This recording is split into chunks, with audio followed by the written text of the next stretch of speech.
So we have the latest numbers at this point. At least 1,200 Israelis, more than 1,100 people in Gaza have been killed.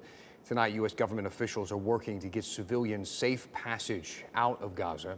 American investigators also looking into whether Hamas militants received advanced training from Iran leading up to this weekend's attack. Here to break this all down is NBC News national security correspondent Courtney Kuby. Courtney, you've been reporting that the U.S. is looking into whether Iran supported the Hamas attack in Israel. Iran's leaders deny it. What do we know at this moment? Yeah, that's right, Ashley. So this is part of a larger look at past intelligence that the U.S. and other nations may have collected to determine whether there may have been some shred of evidence, some thread that was missed that may have pointed to the fact that Hamas was planning this deadly assault for Saturday morning. Now, as part of that, a couple of things that they're looking at is whether some of these terrorists who were able to stream across the border fence into Israel, whether they may have received some advanced training from Iran, and specifically from Iran's Revolutionary Guard Corps, the more elite groups, including the Quds Force. Now, this training could have occurred in Gaza. It also could have occurred in Iran. Now, all that is to say, there is still no evidence that Iran was directly involved in this assault last weekend. And in fact, there's some new reporting from NBC News late today that some very senior leaders and members of Iranian government's highest levels were surprised by the attack. Now, another thing that the U.S. is looking into is whether Hamas may have used some protests and some rallies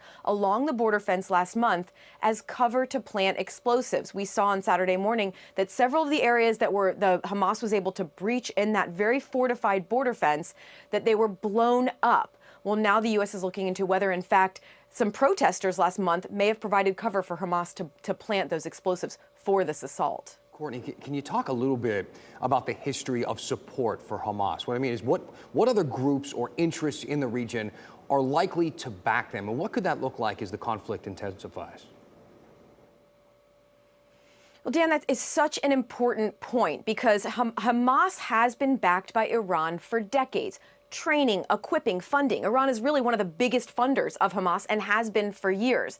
But U.S. officials are very concerned not just about Iran here, but about other groups who may be supporting Hamas. The real concern is that if, in fact, they start to move in to try to help Hamas here in this fight against Israel, that this could lead to a larger regional war. Some of the groups they're very concerned about include Lebanese Hezbollah, that's up in Lebanon and north of Israel, and also Kataib Hezbollah in Iraq and in Syria.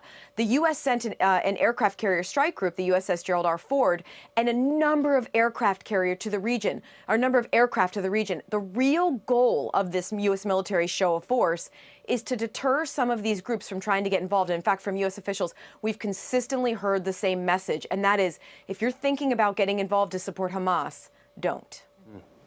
Courtney, thank you so much for your reporting and for joining us here. Ahead tonight on Nightly News, Lester Holt continues his reporting from inside Israel. Right. Let's shift gears just a bit now. Take a live look over Rocky Mountain.